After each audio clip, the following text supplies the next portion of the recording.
Super Junkie Bote sa Tumules! Paspas ang dagang saknaan, minunot usab ang pagitib sa mga balita. Way hunong ang mga personahe sa News and Public Affairs Department sa paghagpat sa mga balita ikan sa pagkaumol nini ngadto na sa labing uwahing kalambuan sa balita o paghatod ini kaninyo pinaagi sa Double S News Roundup! Double S News Roundup ang hiniusap paghatod sa balita karon o bakalambuan nini dinhi sa Double S News Roundup!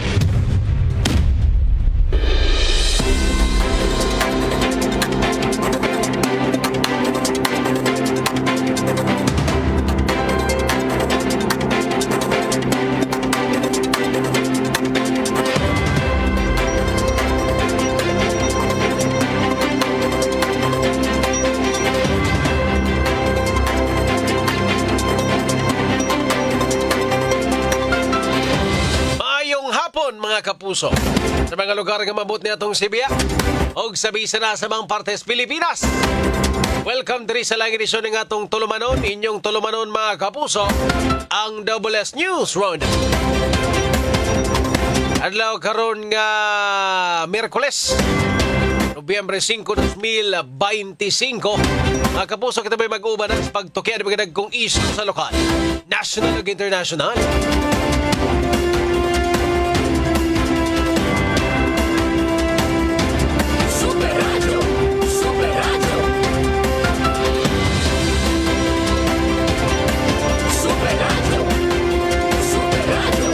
Kapuso, ini ang inyong ubos na lagad sa kahanginan. Super John Kim Patindol Bote. O para sa mga nagunang balita, karong adlaw mga kapuso. Super Radio Local News. Super Radio. Super Radio. Super Radio. Patay nang nakitaan ang usa ka upat pa ka buwan nga batang babae. Human na gibanla sa tubig baha ug landslide ang ilahang gipuy-an das may bukirang bahin sa Barangay Poblacion Pardo, siyudad sa Sugbo. Asoy sa kabanay sa biktima ang eksklusibong nahinabi sa GMA Super Radio DWS. Mutabok na unta sa luwas nga dapit ang inahan, bit-bit ang iyang upat ka buwan nga anak. Apan, naabtan sila sa landslide, ihang nabuslot ang kural sa subdivision o didto nahanok ang yuta ug tubig baha sa mga biktima.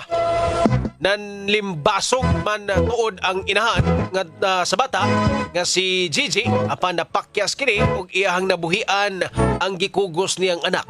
Nalawas man tuod si Gigi sa mga rescuers, apan napuno sa pangus samad ang lawas ni ini. Samtang nakita ng bata nga naanod ul sa simbahan ug napunitan kini sa ninong sa bunyag nga wa nay kinabuhi. Ang haya sa bata ana gipahimutang sa Kapillas Berhen sa panawag sa bukirang bahin sa Barangay Kiyot.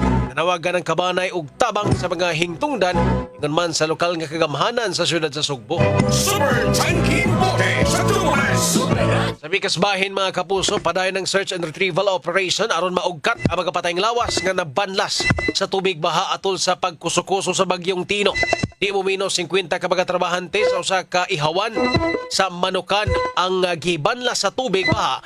Yes, may barangay Tamyaw, lungsod sa Compostela kagahapon. Usa ka patay nga lalaki nga wa pamailhi ang naabot sa atubangan sa barangay hall ug padayon ang pagpangita sa uban pang mga namising. Wala magtuo ang katawhan sa maong dapit sa kalit nga pag-awas sa tubig baha nga gikan sa sapa nga nahimutang dili layo sa lugar. Ihulagway nga lig-on ang riprap sa sapa apan wala kini makapiog sa grabing bulog sa tubig atol sa pagkusukuso sa bagyong Tino. Sagad sa mga trabahante nga namising nangatulog sa barak sa trabahoan diin nalapawan sa tubig ang ilang gipuy-an. Super Junkie Bote sa Tumules. Super Radio. Double S News Roundup.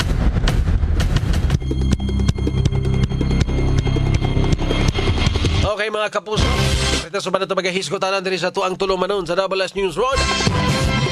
Super Radio. Super. Nahon taning liluan mga kaigsuunan. Noong ko 35 na kamanga tao ang nakalas ding dapita sa lungsod sa Liluan tungod sa bagyong Tino. Pipila ka magapatayng lawas. ipahimutang sa usa ka punerarya sa dapit. Ay tagin na ni. Sa kung giingon kagahapon, mas mudaghan pa gyud no ang ihap sa mga namatay o wa jud ta masayop mga kapuso.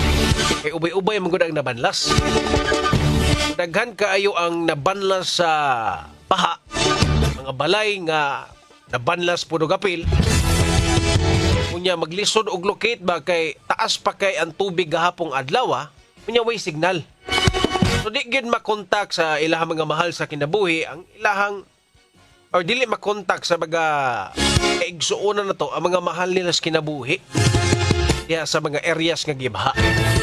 So dako ang posibilidad mga kapuso karon kay 92 naman nata or saman 90 plus na ang casualty mga higala ining bagyong Tino.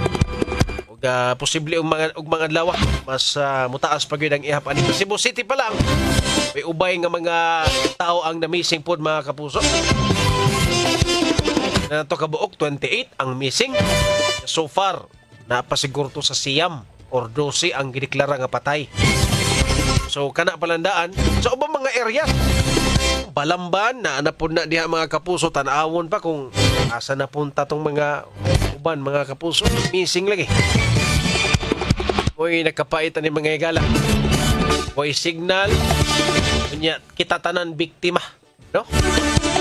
So karon hinaot lang ta nga dili gid kaayo ngon nga daghan ba.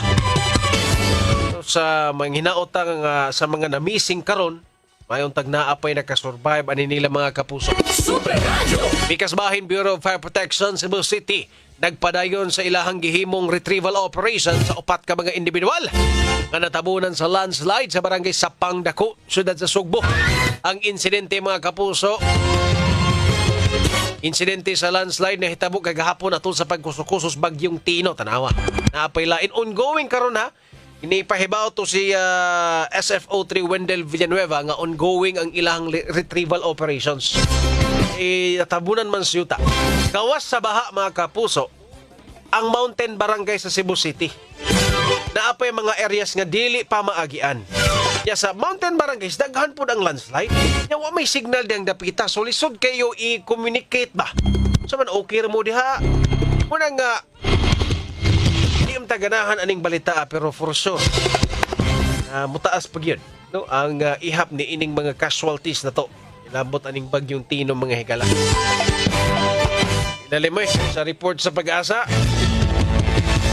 ang uwan nga natagak diri sa Cebu good for 1 month no? Sakto ba to Superfats? Good for 1 month ang uwan nga natagak sa Cebu para lang sa bagyong Tino. No, ang bagyong Tino nagdaog uwan nga para sa usa ka buwan. Ingana daw to ka grabe. No, ang gibukbo nga tubig uwan sa bagyong Tino mga higala. Imagine na 1 month 30 ka adlaw. So kung 30 days ta, no, nga sigig uwan ingatog gyud kuno to. Iyarang gibukbo sa usa ka adlaw pila lang ka oras. Sugod siguro to mga gabi alas 11 gabi Ini kusog maayo mga alas 2, alas 3, alas 4. Undang mga alas 7 buntag. Gabiha. Yan tibuok Cebu. Dili lang northern part, dili central part, dili southern part, tibuok Cebu. Ang giuwan. Ining bagyong Tino mga higala. Namutan pas way klarong flood control hinampak. Tagakan kag usa ka buwan nga ulan. Ya ang mo sao sa uwan way klaro corrupted nga flood control. Gina na kinsay di mulutaw. Super Radio. So no ma nuoy kita ba no? Nuoy kita. So na lang kay kaugmaon sa ato mga bata. No nga maunay maabta nila nga flood control mga kapuso. No? Sugot mo na. Ang inyohang mga anak inigdako nila puhon. No, muna nga klaseng project sa gobyerno ang ilang maabtan. Di ba? Kita karon pa man na reveal. Pero na in the future ba? Maabot nga mga panahon, kita tiguwang ta. Pa na to ma-expire og sayo. Pero ang ato mga bata ba? No, nagagmay pa 10 anyos mo ni ang ilahang atubangon nga problema pohon. mga way klarong proyekto gikan sa gobyerno, gamayng uwan, lutaw. Ala. Sugot raman, ha? Ito nang karon tarunga gid sa sunod eleksyon mga kapuso. Himuon taning resibo ang kining nahitabo sa Cebu. Resibo na sa social media tanan. Resibo ni sa mga way klarong mga politiko nga nagbuhat og project nga wa puy klaro. No? Spaita. Apay uban nga tuas Europe. Ala. La mga constituente dire ang lutaw na siya tuwa pa sa Europe nas London. Ala. May naimo dia kay London Bridge is not going down. Ala. Paita bitaw. Ha? Nabday hugon-hugon ron nga na official mga kapuso des Norte.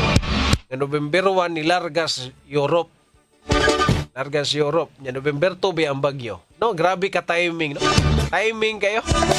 Pero bisan pa man nabuk na daan. In the fact na usa ka public officials nga naipadunga sa kuna. Pwede ra gyud na nimo kansela or engineer, no? Lara man biyahe sa eroplano ba niya dato na bitaw ka. Pwede ra gyud na nimo kanselahon, i-revoke, ubanan nimo ang imong mga konstituente.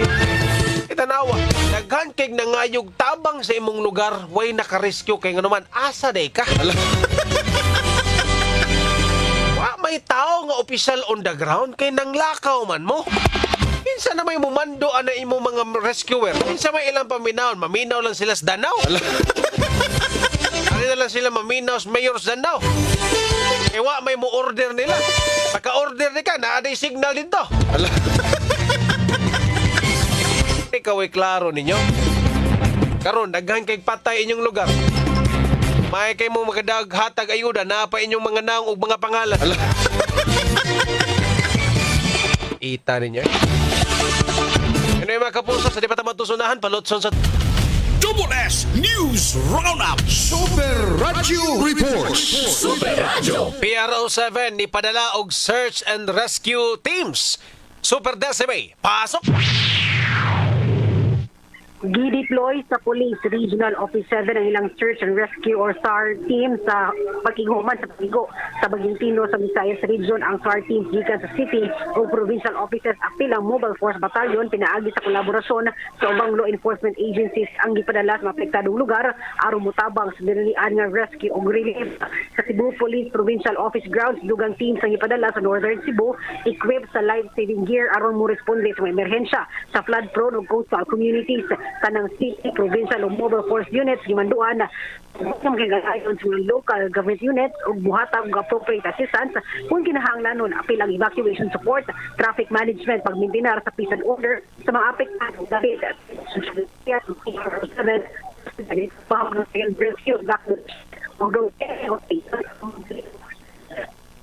Barangays masipulak ay Super Decime, di naging ka maklaro Super Des. Kanito present kay. Okay, go ahead.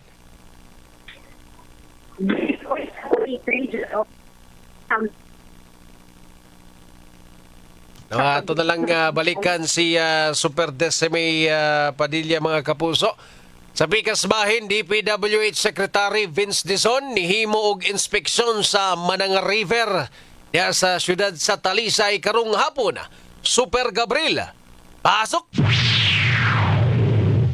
Yes, Super John Kim, personal gimisosi Secretary Vince Dizon sa Department of Public Works and Highways kung DPWH sa pila ka lugar sa Dakbayan sa Talisay nga giharos ang mga panimayo sa tubig sa sapa. Atol sa Bagyong Tino, si Dizon o ni Mayor Gerald Adri Samsam Gulia sa Talisay militli sa Taytayan sa San Isidro, Lawan 2 nga gisuwayan sa Mananga River.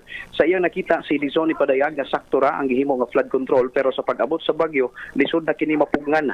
Matud pa niya nga ang solusyon adto gyud gikan sa kabuk kabukiran nga unta gihimo kini 50 ka tuig ang milabay. Asoy pa niya nga ang Mananga River nagsugod sa ibabaw nga bahin ug sa talisay ni hagsa ang tanang tubig. Kung adunay himuon nga flood control adto kini sa kabukiran, mas maayo nga maghimo og dam sa kabukiran aron makontrolar daan ang tubig gikan sa ibabaw. Nagkaniyon si Dizon nga adunay pipila ka mga proyekto sa flood control nga giimbestigahan sa ICI dinhi sa Sugbo. Ug kung adunay angay nga silutan, mas labing maayo sa pagkakaroon sila ang gitahasa ni Presidente Ferdinand Marcos Jr. nga moasistar o mo-focus sa unsa man ang gikinahanglan sa syudad sa Talisay. Ang Talisay karon adunay 7 ka mga tawo nga nakit ang patay ug so diini usa na lang ang wa pamailhi samtang pabilin sa gihapon nila nga gipangita ang 8 nga namising. Kini si Super Gabriel Bunok sa GMA Super Radio DWS dapat totoo. Super Radio. Daghang salamat Super Desiree Padilla ug Super Gabriel Bunhok sa inyuhang mga report. Super Radio Weather News.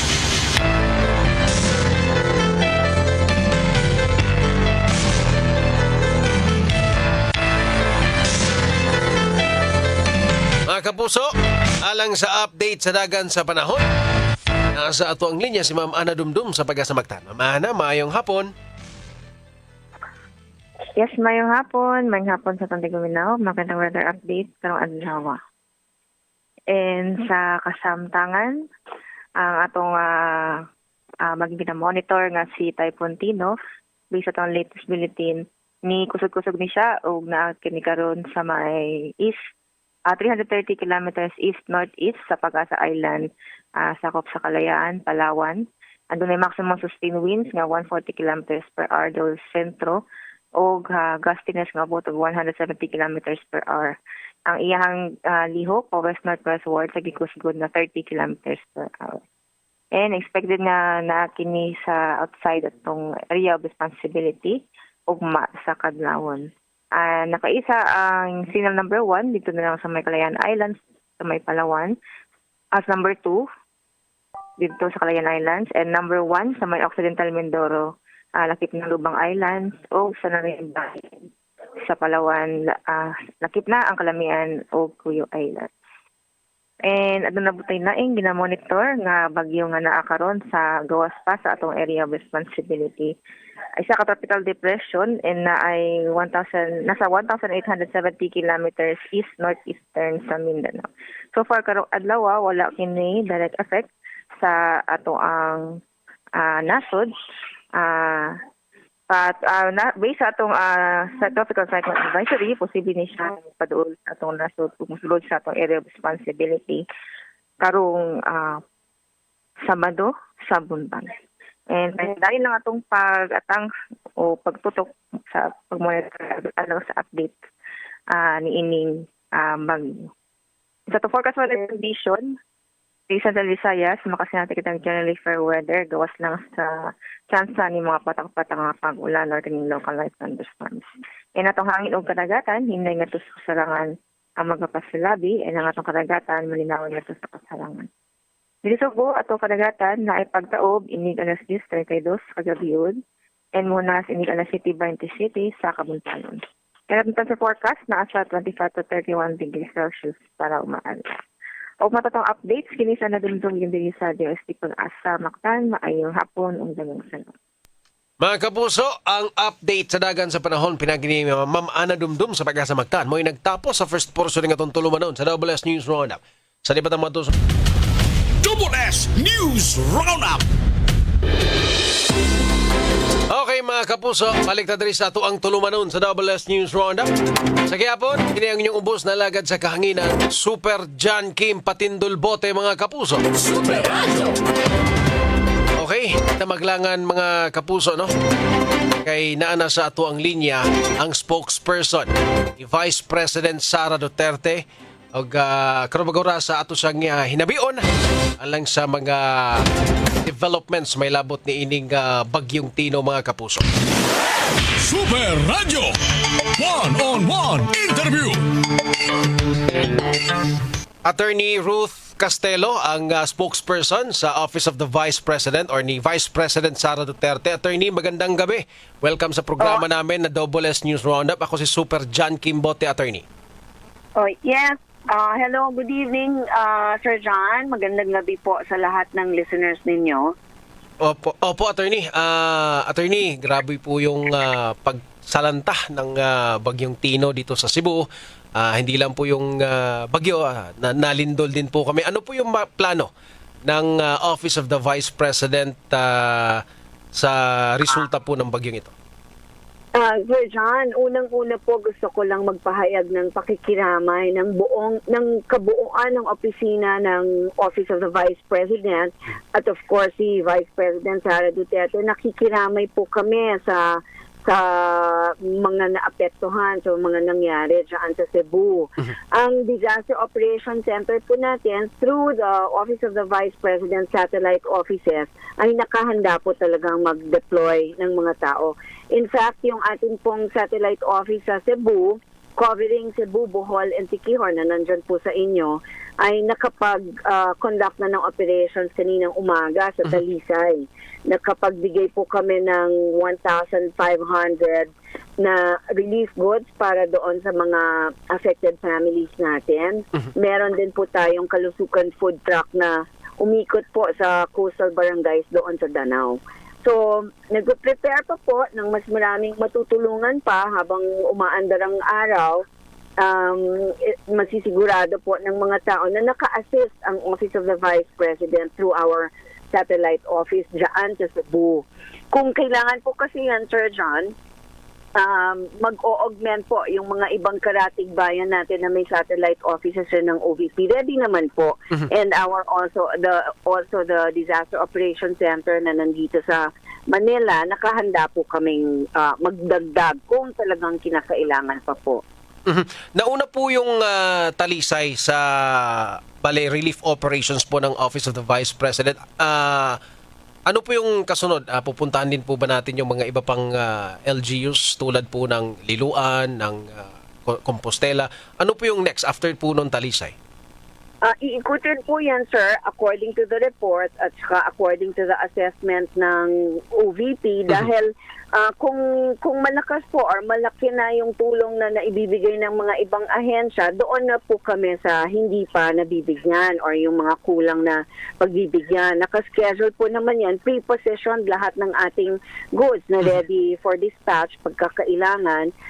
Pero ngayon po, unahin muna natin sa Agusan del Norte kasi meron din pong affected families. Yes po. Ang bilang po natin dyan ay nasa 1,103 families. So, pupuntahan po natin sila. Ang OVP Caraga Satellite Office naman po ang in charge din doon. Depende po sa assessment natin, sir, kung saan po yung kulang pa or kailangan pa ng dagdag na tulong, doon po pupunta ang OVP. Okay. May plano po ba na bumisita si Vice President Sara Duterte dito sa Cebu? Sasama po ba siya sa mga relief operations po natin, attorney? Nagpadala na po siya naglabas na siya ng sulat ng pakikiramay at nagpadala na din po ng mga bulaklak para dun sa mga nasalanta. Pero kung kakayanin po ng schedule, sir, alam niyo naman si Vice President kung saan siya talaga kailangan, bigla na lang po magpapakita. So, i-assess lang po and then we'll submit the reports to her kung ano po ang assessment natin and then she will just go pagkakaya niya naman po talaga yon, Sir John. Curious lang ako, Attorney Ruth, yung dati po kasi may mga parang pwedeng lapitan na offices, yung Office of the Vice President for medical, lalo na po marami pong mga na-hospital dahil din po dito sa Bagyong Tino. Saan po pwedeng lumapit ang isang Juan de la Cruz sa Office of the Vice President dito sa Cebu kung kailangan po ng monetary assistance? Yes, sir. We have satellite offices. We have 10 actually around the country. Opo. Diyan po sa Cebu naka-base yung para sa Cebu, Bohol, and Siquijor. Nandiyan po sa inyo. Kaya lang, Sir John, kailangan ko lang sabihin po na for this year, at for next year na rin po, wala pong medical and burial funds ang Office of the Vice President kasi tinanggal po siya as a line item. So tinanggal po ng Congress as a line item at inalisan po ng pondo. So wala po kaming pondo for that. But magbibigay po tayo kung ano man goods ang available sa atin at kung hindi ko po alam kung paano natin magagawang makapagbigay ng pera kung talagang kailangan din, pero baka po pwedeng magawa ng paraan. But for now, relief goods po talaga, sir, ang naibibigay natin. Okay po. Attorney Ruth, wala na po akong karagdagang tanong. Baka meron po kayong additional information or announcement. Parting statement po natin, Attorney Ruth. Opo, Sir John, maraming salamat po for this opportunity. Again, nakikiramay po kami dyan sa mga lahat ng naapektuhan, lahat ng mga nasalanta nitong Bagyong Tino, lalo na dyan sa Cebu. At makakaasa po sila, sir, kasi yung Kalusugan food truck natin, umiikot din yon to assist naman the first responders. Hot meals po ang dala ng KFC natin para makarelieve din tayo or makabigay din kahit papano ng konting relief doon sa mga tumutulong naman doon sa mga nasalanta. And as much resources as we have na i-allot po or kailangan i-allot dyan sa Cebu at sa mga karatig lugar na nasalanta, ilalabas po yun ng OVP para po masiguradong makatanggap sila ng tulong from the Office of the Vice President. Ang para po sa atin, sir, itong ginagawa natin lahat ay para sa Diyos, para sa bayan, at para sa bawat pamilyang Pilipino, sir. Okay. Attorney Ruth Castelo, ang spokesperson ng Office of the Vice President or ni Vice President Sara Duterte. Attorney, maraming salamat po at magandang gabi. Maraming salamat po, Sir John. Magandang gabi. Super Radio One-on-One Interview. Inyong naduog mga kapuso, ang spokesperson ni Vice President Sara Duterte o kahapon pa rin sila nagpadala o teams, no? Mobilize na sila sa ilahang mga teams, going na ang ilahang relief operations o nagtuyok-tuyok na ang mga personnel sa Office of the Vice President, mga higala. Katong ilahang Kalusugan food truck, no? Which is moogi kinahanglan, mga kapuso, kay hinumdo mo problema na karon ang kanang makaon ba directly, kanang makaon dayon ba. Okay, gawas manggod sa way tubig, kasaggadaghanan walay tubig nga magamit para luto, limpyo nga tubig. So lisod pod, no? Lisod gyud sa part po sa ato ang mga social welfare, ha, muning usa sa mga problem nga na-identify kay walay muluto sa mga pagkaon para sa mga ready to eat meals, kanang mga lugaw, kanang mga pack lunch nga ihatag sa mga biktima sa kanang mga nasa evacuation centers. Walay muluto kay apektado man tanan ang mga na-assign para magluto na apektuhan sa bagyo. Muni giingon ni Ma'am Porsabas Mayor, ang head sa DSWS. Nung medyo naglisod sila diyang dapita, wala ni mulungag, wala ni muluto sa kanang binulto gani nga pagkaon. Unang any help from any agencies is very welcome. Labi na ning mga aning mga kapuso. So sa pangutana kung muanhi ba si Vice President Sara Duterte, dili pa gid makasiguro si Attorney Ruth Castelo kay ang ilang giingon kung asa dapita ang nanginahanglan gid og tabang, kalit lang daw nagtunga ang Vice Presidente, mga kapuso. Anyway, sa di pa tama unahan, palotson Double S News Roundup. Okay, mga kapuso. So, mga adlaw mag-atang tas additional updates sa mga local government units, mga higala. May unta, no, nga dili na madungagan pa. Bakit aning mga na-missing niya. Paimbestigaran daw, no, sa Malacanang ang Cebu. Tungod sa nahitabo nga grabing pagbaha. Nga nung dako kuno kaayong nagasto sa flood control sa Cebu. Nga nung ingato ang resulta. Parang daghang yung mangurog ng mga official ani. No? Gikan daw to 2016, anong 2023 naaday 340 kabaga flood control kabaga projects. 2016 to 2022 naaday 300 plus nga mga flood control. Daghan ba na nya wa ginigana na? 2022 to 2025, remember 1.9 billion pesos ang mananga. Maunay budget, mga higala, 1.9 billion pesos. Yanor keng gibanla sa itong mga kaigsuunan diyang dapit. No? Iya pang kusnito ninyo gamit nil cutter. Slow kita na ginagi mga nakalas tungod na ninyo ang kalaki mga pagkakurakot mga hinampaka. Ay nako matangan tana basin na mayon tagwa din na madungagan ang casualties. Usa Frank Uga may pagpamin paita magakurakot nagbaha og maleta sulod kwarta makonsensya pud sila. Mao lagi na ang katong gihatagan og maleta Boss Frank niingon ra bati ang spokesperson nga wa kuno siya mga jet. Wa kuno yung mga eroplano iyang kliyente. Kuno eroplano saldi ka unsam ditong napo kabuok. Imagination na lang dito na mo. Benson Reyes, in behalf sa mga Cebuanos, katong mga na-involved sa flood control, manubag og masilutan, ginugti sa mga nakalas nga mga kinabuhi. Itong ginang siguradoon, sir. Eugenio Tagsip, may pagpaminaw, wa kuno'y kurente sa kinasangan, ha? Ongoing karon ang restoration, Boss Eugenio. Na makita man sa mga kadalanan ng ato ang mga lineman gikan sa Visayan Electric Company. Di gin malikayan nga naagi mga poste nga grabing damage. Kung kanang paabot lang ta, no, paabot lang ta. Ongoing yun, no. Restoration mga kapuso niya. Nanatay mga kauban gikan sa Davao ba to?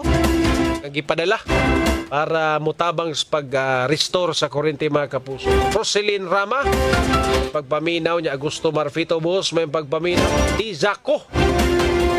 O wala. Sa mani umapad man daw yun. Ang inahanglag tabang ang umapad. LV Bacos, may pagpaminaw. Boss Jason Morata sa Cebu City, may pagpaminaw dia, boss. Ano yung mga kapuso, wala igong oras diri sa ito ang tulumanon sa WS News Roundup. Sa kayapon, kini ang inyong ubos na lagad sa kahanginan. Super John Kim Bote at ang 24 oras mo sunod na. Ngayong gabi mga kapuso, dagang salamat mga kapuso. Dapat totoo. Double S News Roundup.